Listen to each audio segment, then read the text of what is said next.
Hi friends, I'm Harshpreet Kaur and today we are going to complete the chapter 4 executive and this is the part 4, the last part of this chapter. So we have talked about that the executive is of two forms. The very first was the political executive, under which we discussed about the president, the vice president, the prime minister and the council of ministers, and the second form was the permanent executive. Permanent executive वो हैं जो कि अपनी skills के, अपनी merit के base पे select किए गए हैं और उनका एक बहुत लंबा टर्म है. वो ऐसे पॉलिटिकल एग्जीक्यूटिव की तरह टाइम पर चेंज नहीं किए जाते. ठीक है, तो जो ब्यूरोक्रेसी है वो दूसरा नाम है ऑफ द परमानेंट एग्जीक्यूटिव. ठीक है, ब्यूरोक्रेसी क्या है? ये एक एडमिनिस्ट्रेटिव मशीनरी है, एडमिनिस्ट्रेशन का काम करती है. इसे सिविल सर्विस भी बोला जाता है. सिविल सर्विस क्यों बोला जाता है? Because we do not want to confuse this service with the military service. हम आर्मी और ये जो सिविल सर्विस है, ये जो ब्यूरोक्रेसी है, उसे आर्मी से लिंक नहीं करना चाहते. ये आर्मी से कुछ अलग है. ठीक है, अब हमने पढ़ा था जो पॉलिटिकल एग्जीक्यूटिव होती है उसके अंदर कुछ मिनिस्टर्स होते हैं जो कि इलेक्टेड रिप्रेजेंटेटिव्स होते हैं. हमने चुनकर आगे भेजा हुआ होता है उन लोगों को. ठीक है, तो अब हमारे कॉन्स्टिट्यूशन ने क्या किया कि इन जो मिनिस्टर्स हैं इनके अंडर कुछ ऐसे बहुत स्किलफुल, टैलेंटेड, प्रोफेशनल ऑफिसर्स को रखा गया है जो कि हेल्प करते हैं इन मिनिस्टर्स की, ताकि वो इम्प्लीमेंटेशन कर सकें रूल्स का, पॉलिसीज का. इम्प्लीमेंटेशन का मतलब है किसी भी चीज को लागू करना, राइट? तो अब जो ये ऑफिसर्स हैं ये काम करते हैं अकॉर्डिंग टू द लेजिस्लेचर. मतलब जो जो रूल्स बनाए गए हैं उनके अकॉर्डिंगली ये जो ऑफिसर्स हैं वो काम करते हैं.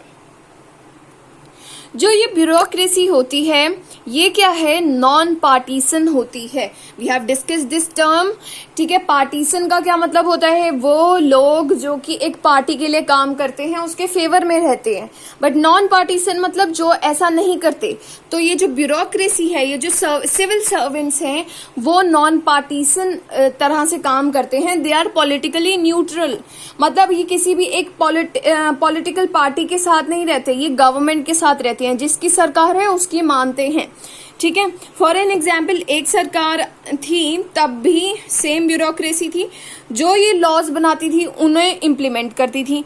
5 साल बाद जब सरकार चेंज होती है तो ये ऐसा नहीं करते कि इसके ही रूल्स जो हैं इसने बनाए थे वो फॉलो करेगी. बट अब जो ये सेकंड गवर्नमेंट आई है उसके अकॉर्डिंगली रूल्स जो है इम्प्लीमेंट करेगी. ठीक है, सो दे आर पॉलिटिकली न्यूट्रल. सो अब हम बात करेंगे कि इंडियन ब्यूरोक्रेसी के अंडर कौन कौन से जो हैं एम्प्लॉयज आते हैं. इंडियन ब्यूरोक्रेसी के कौन कौन से कॉन्स्टिट्यूएंट्स हैं? ऑल इंडिया सर्विस मतलब पूरे सेंटर की सर्विस करने वाले ऑफिसर्स, स्टेट सर्विस, स्टेट के अंडर काम करने वाले officers, employees of the local government मतलब बिल्कुल ही लोकल गवर्नमेंट, म्यूनिसिपल कॉर्पोरेशन और द पंचायत उसके अकॉर्डिंगली काम करने वाले officers, and the technical and managerial staff. ठीक है, तो ये सारे जो लोग हैं, कई ऐसे लोग हैं जो कि PSUs में काम करते हैं, मतलब पब्लिक सेक्टर अंडरटेकिंग्स के अंडर काम करते हैं. ये ऐसे इंस्टीट्यूशंस हैं जो कि गवर्नमेंट द्वारा सेटअप किए गए हैं. ठीक है, that is known as PSUs, public sector undertakings. ठीक है, अब ये जो लोग हैं they are selected according to their merit. मतलब अपनी क्वालिफिकेशन के अकॉर्डिंगली सिलेक्ट किए जाते हैं. ऐसा नहीं है दैट दे आर इलेक्टेड. ठीक है, तो कौन कराता है इनकी एग्जामिनेशन, कौन इनकी रिक्रूटमेंट कराता है? That is UPSC. Full form is union public service commission, UPSC, right? Union public service commission जो है इन सिविल सर्वेंट्स की एग्जामिनेशन कंडक्ट कराता है और इन्हें ट्रेनिंग भी दिलवाता है. यूनियन पब्लिक सर्विस कमीशन जो है वो सेंटर के लेवल पे काम करता है. मतलब ऑल इंडिया सर्विसेज के जो ऑफिसर्स हैं उन्हें रिक्रूट करता है. बट जो स्टेट गवर्नमेंट के अंडर ऑफिसर्स काम करते हैं उन्हें रिक्रूटमेंट करता है, that is state public service commission. ठीक है, इनकी जो है एक फिक्स्ड टर्म होती है इन ऑफिसर्स की, और ये जो यूपीएससी के जो मेंबर्स हैं जो कि सारा प्रोसीजर कंडक्ट कराते हैं, इनकी भी एक फिक्स्ड टर्म है, कोई इन्हें ऐसे ही हटा नहीं सकता, ठीक है। और इनके जो मेंबर्स हैं उनकी रिमूवल कैसे होती है, that is by the supreme court.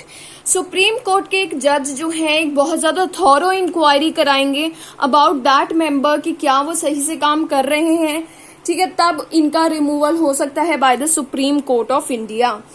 अब सारी इनइक्वालिटीज को खत्म करने के लिए जो यूपीएससी है उसने रिजर्वेशंस की भी इसमें इंक्लूजन की है। जो कॉन्स्टिट्यूशन ऑफ इंडिया है that also offers the reservations in these jobs, ठीक है। तो किस किस को रिजर्वेशन मिलती है, Dalits, Adivasis, women and the other backward classes, right. So when we were talking about the permanent executive, that is bureaucracy, we talked about that who are they? They are non-partisan, right? And which type of officers are included? Who conducts the examinations and training? Then who is given the reservation in this area? Now one of the important question that can come in your examination, that is what is the classification of civil services?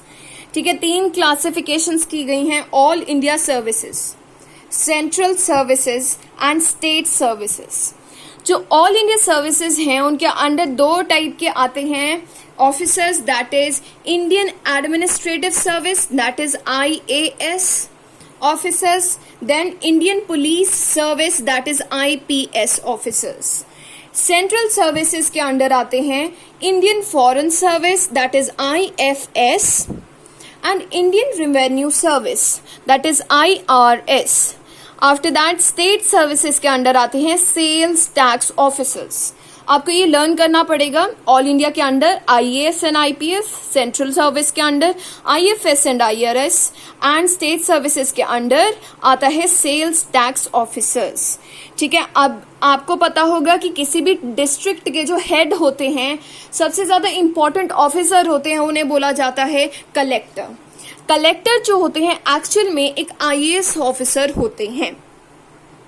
ये जो IAS एंड IPS होते हैं ये दोनों जो है direct control के अंडर होते हैं, किसके, that is the central government. Central government means the union government. अब जो ये ब्यूरोक्रेसी है, मतलब ये जो एडमिनिस्ट्रेटिव मशीनरी है, IAS officer, IPS officers etcetera, इनके साथ लोगों का रिलेशन इतना ज्यादा अच्छा नहीं है। लोग जो है थोड़े इनसेंसिटिव हैं कि जो ये ऑफिसर्स होते हैं ये हमारी बात नहीं सुनते, they are not that much accountable, ठीक है। इन्हें लगता है ये इतने अकाउंटेबल नहीं है, ठीक है। लोगों को इतना ज्यादा ईज फील नहीं होती कि ऑफिसर्स के पास जाएं और अपनी बात कहें, ठीक है। अब एक और प्रॉब्लम आती है ब्यूरोक्रेसी के साथ, that is the political interference. मतलब जो मिनिस्टर्स हैं उनका बहुत ज्यादा इंटरफेरेंस रहता है, इनके ऊपर बहुत ज्यादा कंट्रोल रहता है। कई लोग कहते हैं इंडियन ब्यूरोक्रेसी का सही से काम करना ये बात रोक देती है। जो पॉलिटिकल इंटरफेरेंस है, जो मिनिस्टर्स हैं जो कि इन्हें कंट्रोल करते हैं, ये जो है इन्हें रोकते हैं to do that much welfare. इसकी वजह से थोड़ी बहुत जो है करप्शन ब्यूरोक्रेसी के अंदर होती है। कुछ स्कॉलर्स ऐसे कहते हैं कि इस पॉलिटिकल इंटरफेरेंस को कम से कम करना चाहिए। So that was it. हमने पढ़ा इस चैप्टर में कि इंडिया ने पार्लियामेंट्री एग्जीक्यूटिव क्यों ली, क्योंकि जो एग्जीक्यूटिव है जिसके अंदर हमारे PM आते हैं, उनके ऊपर किसी का कंट्रोल होना चाहिए, दैट इज द लेजिस्लेचर, ठीक है। लेजिस्लेचर का कंट्रोल रहता है तो ही जो हमारा सिस्टम है वो बहुत अच्छी तरीके से फेयरली चल पाता है। और हमारे सिस्टम में ऐसा नहीं है जैसे प्रेसिडेंशियल सिस्टम के अंदर है कि the president is having all the powers. PM के ऊपर भी कुछ रिस्ट्रिक्शंस हैं, हमने वो लास्ट वीडियो के अंदर पढ़ा था। So I hope everything is clear to you. अगर कोई आपका डाउट रहता है, feel free to ask me in the comment section. Thank you.